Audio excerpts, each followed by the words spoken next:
আমরা যখন বাড়িতে ছিলাম অর্থাৎ যখন আমরা মাদ্রাসাতে পড়াশোনা করতাম না, তখন কিন্তু আমাদেরকে কি কেউ মাদ্রাসা ছাত্রী বা ছাত্র এমন কেউ বলতো না।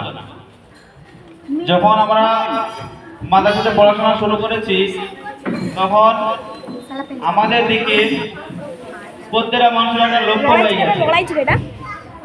লক্ষ্যটা কি? যে এই মেয়েটিকে মাদ্রাসাতে ভর্তি করা হয়েছে, এই মেয়েটা মাদ্রাসায় পড়াশোনা করছে, সে যে মাদ্রাসাতে হোক না কেন, তো সে যখন বাড়িতে ফিরে যাবে পড়াশোনা শেষ করে, তখন তার দিকে সকলে তাকিয়ে থাকবে যে এই মেয়েটা চলাফেরা আগে কেমন ছিল, বর্তমানে সে কেমন ভাবে চলাফেরা করছে, তার কথাবার্তা কেমন হচ্ছে, তার আখলাক ব্যবহার কেমন হচ্ছে, তার লেনদেন কেমন হচ্ছে। অর্থাৎ আমরা এখন সকলে চোখের সম্মুখে, অর্থাৎ সকলে আমাদেরকে চোখে চোখে রাখবে। আচ্ছা, তোমাদের একটা কথা বলি, একটা বাচ্চা বা বাচ্চাই বলা যেতে পারে, তো তিনি কি করলেন, একটা অনুষ্ঠান করলেন। আমরা সকলে খেয়াল করি, অনুষ্ঠান দিয়েছে বা করেছে, সে অনুষ্ঠানে এরকমটাই প্রাইজ দেওয়া হবে যে সব থেকে বেশি মিথ্যা কথা বলবে তাকে প্রাইজ দেওয়া হবে। সে অনুষ্ঠানে গিয়ে সব থেকে বেশি যে মিথ্যা কথা বলতে পারবে তাকে একটা পুরস্কার দেওয়া হবে বা পুরস্কারে পুরস্কৃত করা হবে। তো সকলে সেখানে গেছে, যে বাদশা নামদার হুকুম, সমস্ত প্রজারা বাচ্চার সে অনুষ্ঠান সেখানে হাজির হয়েছে। তো সকলে বলছে, একের পর এক মিথ্যা কথা বলছে। কেউ বলছে বাঁশ গাছে দেখলাম সেখানে অন্যান্য ফল ধরেছে, তো বলছে তুমি বসো। আবার কেউ বলছে যে অমুক জায়গাতে এরকম ভাবে অমুকটা দেখলাম, তখন তাকে বলা হচ্ছে তুমিও বসো। পরপর সকলে মিথ্যা কথা বলছে আর সবাইকে বলা হচ্ছে বসো। তারপরে কি হলো, শেষে একটা ব্যক্তি আসলো সর্বশেষ, সে বলল যে আমি কিছু মহিলাদের পাশ থেকে অতিক্রম করলাম, আমি কিছু মহিলাদের পাশ থেকে অতিক্রম করলাম, তারা কিন্তু কথা বলছিল না, তারা কিন্তু কথা বলছিল না। বুঝতে পেরেছো? সবাই মিথ্যা কথা বলছে, এর আগে সবাইকে বসতে বলা হয়েছে, কিন্তু সেই ব্যক্তি সর্বশেষে বলছে, কি বলছে, যে আমি কিছু মহিলাদের পাশ থেকে অতিক্রম করলাম, তাদের কাছ থেকে আসলাম, তারা কিন্তু কেউ কথা বলছিল না। তো সে রাজা কি বলছে, যে এই ব্যক্তিকে পুরস্কার দেওয়া হবে, এ সব থেকে বড় মিথ্যা কথা বলেছে। তেমন আমরা বুঝতে পারলাম কি বলেছে, বুঝতে পেরেছো? হ্যাঁ, মানে মেয়ে ছেলেরা কথা না বলে থাকতে পারে না। বুঝতে পেরেছো? মেয়ে ছেলেরা কথা না বলে থাকতে পারে না, চাই সে দুটো হোক তিনটে হোক, ও ভাই জমা তাসনিয়া যাই হবে না কেন, কথা না বলে এরা থাকতে পারবে। একটা বাসে 10টা থেকে বিরাজে থাকে, সবারই মুখ বন্ধ থাকবে, কিন্তু দুটো মেয়ে ছেলে আছে, দুটো মেয়ে আছে, দুটো বান্ধবী, তো তারা এমন ভাবে কথা বলবে গোটা বাসটা কাঁপিয়ে দেবে। হ্যাঁ, তা মেয়ে ছেলে যে কথা বলবে না, এটা হচ্ছে অবাস্তব, এরা কথা বলবেই। তো সেই ব্যক্তি পুরস্কার দেওয়া হলো, বাদশা পুরস্কার দিল যে সবথেকে মিথ্যা কথা বলেছে, যে মেয়ে ছেলে কথা বলেনি, অথচ মেয়ে ছেলে কথা বলে, তাহলে এদেরকে এই পুরস্কারটা দেওয়া হবে। তা আমি তোমাদের কাছে একটা রিকোয়েস্ট করবো, আবেদন করবো, আমরা কথা না বলি ইনশাআল্লাহ, অল্প কিছুক্ষণ শুনবেন ইনশাআল্লাহ।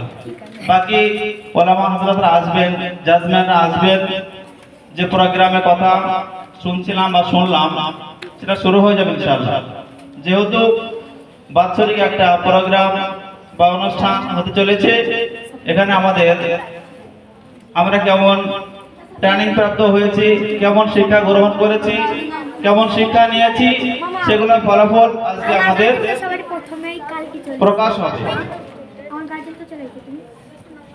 তো যাই হোক, যে কথাটা আমি বলছিলাম, আল্লাহ সুবহানাহু ওয়া তাআলা তিনি পবিত্র গ্রন্থের মধ্যে জানিয়েছেন, কুল ইন কুনতুম তুহিব্বুনাল্লাহ, তিনি প্রিয় হাবিবকে দিয়ে একটা মেসেজ বা বার্তা আমাদের সকলের জন্য দিয়েছেন, যে কুল, হে নবী আপনি বলুন, ইন কুনতুম তুহিব্বুনাল্লাহ, যদি তোমরা আল্লাহকে ভালোবাসতে চাও, ফাত্তাবিউনি, তাহলে আমার অনুসরণ করো। ইহবিবকুমুল্লাহ, আল্লাহ সুবহানাহু ওয়া তাআলা তোমাদেরকেও ভালোবাসিবেন। আর আল্লাহ ভালোবাসার ফলে কি হবে? ইয়াগফির লাকুম যুনুবাকুম, আল্লাহ সুবহানাহু ওয়া তাআলা আমাদের গুনাহগুলিকে maaf করে দেন। সুবহানাল্লাহ, আল্লাহু গফুরুর রহিম, আর আল্লাহ মেহেরবান maaf করনে वाला। তো আমরা প্রিয় হাবিব সাল্লাল্লাহু আলাইহি সাল্লামের পাক জবান দিয়ে আল্লাহর হুকুম তিনি যেটা করেছিলেন সকল বিশ্ববাসীর জন্য, সেই মেসেজটা আমরা পেয়ে গেলাম। যদি আমরা আল্লাহকে ভালোবাসতে চাই তাহলে আমাদের অবশ্যই প্রিয় হাবিব সাল্লাল্লাহু আলাইহি সাল্লামের নূরানী তরিকা আমাদেরকে অবলম্বন করতে হবে। তেনার হাদিসের দিকে আমাদের খেয়াল করতে হবে। তিনি যে সুন্নতের কথাগুলো বলেছেন তার পালন আমাদেরকে করতে হবে। তবে কিন্তু আমরা প্রকৃত নবীকে ভালোবাসনাওয়ালা হতে পারবো, ভালোবাসনাওয়ালি হতে পারবো। আমরা মুখে বলি কিন্তু যদি কাজে কর্মে প্র্যাকটিক্যাল যদি আমাদের আমল না হয় তাহলে কিন্তু আমরা প্রকৃত ভালোবাসনাওয়ালি হতে পারবো না। অতএব যখন আমি স্কুলে পড়াশোনা করতাম তখন আমাদের কেউ নজর দিত না, কেউ দেখতো না, কেউ কিছু বলতো না। যখন আমি মাদ্রাসাতে পড়াশোনা করছি, যখন আমি জামাতের কাজ করছি, যখন আমি আলেম ওলামা হয়ে গেছি, তখন আমাকে সকলে খেয়াল করবে যে এর চলাফেরা, এর কথাবার্তা, এর আখলাক চরিত্র কেমন হয়েছে, এ কেমন করে খানা খাচ্ছে, এ শহর সমাজে কিভাবে শুনছে, এ যখন পোশাক পরে এর পোশাকটা কেমন হয়, সকলে কিন্তু খেয়াল করবে সেদিকে। অতএব তোমাদের কাছে আমি একটাই কথা বলতে চাই যে আমরা বাড়ি যাওয়ার পরে আমরা যে পরিবেশের মধ্যে মাদ্রাসাতে ছিলাম, সময় মতো আমরা নামাজ পড়তাম, সময় মতো আমরা খানা খেতাম, যখন ঘুমাতে যেতাম আমরা অবশ্যই ঘুমানোর যে সমস্যাগুলি আছে সেগুলোকে খেয়াল করতাম। সেদিকে লক্ষ্য রেখে আমাদেরকে বাড়িতে গিয়ে সেগুলো আমল করতে হবে। যদি আমরা আমল করতে পারি তাহলে কিন্তু কি হবে, পরবর্তী জীবনটা আমাদের সুখময় হবে। আর আমরা যদি আমলের নিয়তে না শুনি, বাড়ি গিয়ে আমল না করি, তাহলে কি হবে না, আমরা প্রকৃত আল্লাহ সাল্লাল্লাহু আলাইহি সাল্লামকে ভালোবাসনা বলে হতে পারবো না। আর আমাদের চরিত্র আখলাক যদি ভালো হয়, ব্যবহার যদি ভালো হয়, কৃষ্টি কালচার যদি ভালো হয়, তাহলে মাদ্রাসার নাম হবে, মাদ্রাসার সুনাম হবে, তোমার মাতা পিতার সুনাম হবে, তোমার গ্রামের সুনাম হবে, তোমার পাড়ার সুনাম হবে যে অমুকের মেয়ে, অমুকের ছেলে তারা মাদ্রাসাতে পড়াশোনা করে, তাদের কথাবার্তা সুন্দর, তাদের ব্যবহার সুন্দর, তারা সুন্দর পোশাক পরে, তাদের চলাফেরা সুন্দর। যে কোন মানুষের ছাত্রী, কার মেয়ে, কার বোন, সকলে জিজ্ঞাসা করবে।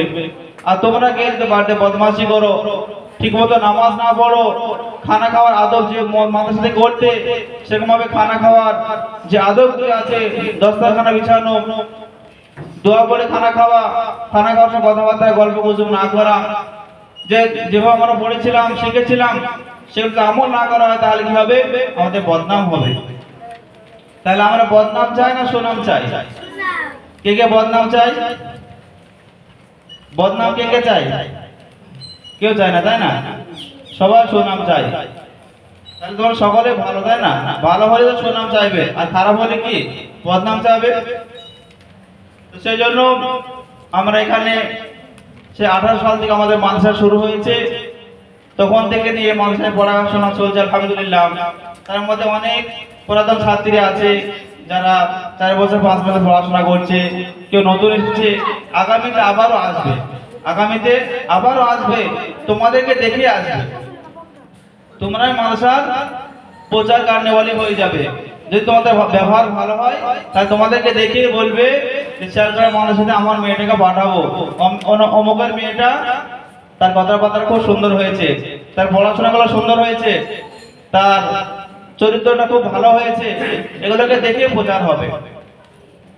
বুঝতে পেরেছো? প্রচার আর মুখে বলে করতে হয় না, কাজে কর্মে কৃষ্টি কালচারে প্র্যাকটিক্যালি বলে যাবে। সেরকম করবে ইনশাআল্লাহ। তোমরা সকালে কিছু খেয়েছো? আজকে খানা খাওয়া হয়েছে? ও, আজ খাবে না নাকি? খাবে না আজকে? এমনি বাড়ি যাওয়ার সময় যখন মানে মাসের ছুটি হয় না তখন খেতে ভালো লাগে না, তাই না? হ্যাঁ, এরকমই হয়। যখন বাড়ি থেকে আসা হয় তখন খেতে ভালো লাগে না, কান্না চাপে। আর মাদ্রাসা থেকে বাড়ি যাওয়ার সময় খেতে ভালো লাগে না, তখন আনন্দ হয়, তাই তো? না এখন এমনি প্রোগ্রাম হচ্ছে, ছুটি এখন বাকি আছে, পরীক্ষা হবে। তোমাদের সালানা ইমতিহান তো এখনো হয়নি, হয়েছে? হয়েছে, শাসমাই হয়েছে, সালানা ইমতিহান ইনশাআল্লাহ হবে, তারপরে ছুটি হবে। ছুটির এখনো ঘোষণা হয়নি। আজকে হবে আমাদের কিরাত, গজল, দোয়া ইত্যাদি অনুষ্ঠান, তাই তো? মোকালাম আছে নাকি? মোকালাম আছে? কটা, কয় রকম আছে? কয় ধরনের? 3 ধরনের। আচ্ছা আচ্ছা, যাক আলহামদুলিল্লাহ, ভালো। বাকি ছাত্রী অনেক কম লাগছে কেন? বাড়ি গেছে নাকি? বাড়িতে গিয়েছে নাকি কম লাগবে কেন? এত কম তো ছিল না। কতটা সাথে থাকে বলো? 180।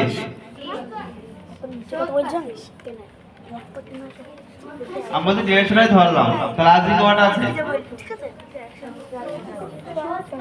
শুধু 70। 80টা ধরা হলো, তাহলে আর 80টা কোথায় গেল? 80 160।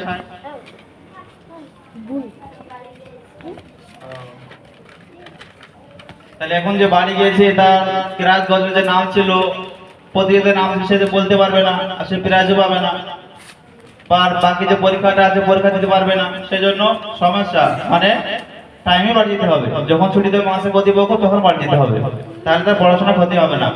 সে কেমন পড়াশোনা করলো, কেমন পরীক্ষা দিচ্ছে, পরীক্ষা দেওয়ার পরে তো মানে ফলাফলটা বা রেজাল্টটা বোঝা যাবে।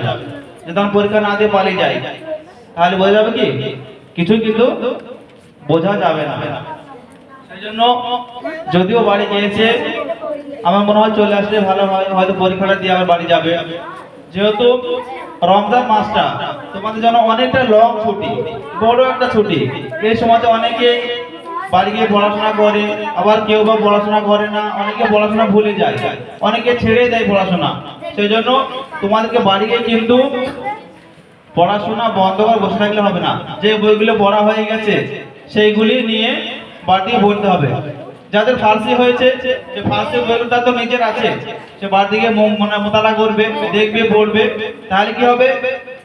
সে সামনে বছর যখন নাহবু মেরে বা হিরাদর্জ শুরু হবে, মিজান ওমের শুরু করবে, তখন নিজের যে ছাত্রীগুলো পড়বে, তখন সে পড়াটা বলতে পারবে। আমার যে আজকে এই বছরে ফার্সি হলো, আগামী বছর যে ফার্সি পড়বে, সেই ছাত্রীগুলিকে আমি কিন্তু পড়াগুলো বলে দিতে পারবো, যদি আমার পড়া ভালো থাকে। আর যদি আমার পড়া ভালো না থাকে, তাহলে আমি বলতে পারবো না। যাদের নাহবু মিজান হয়ে গেছে, তারা সেই বইগুলি বাড়ি থেকে পড়বে।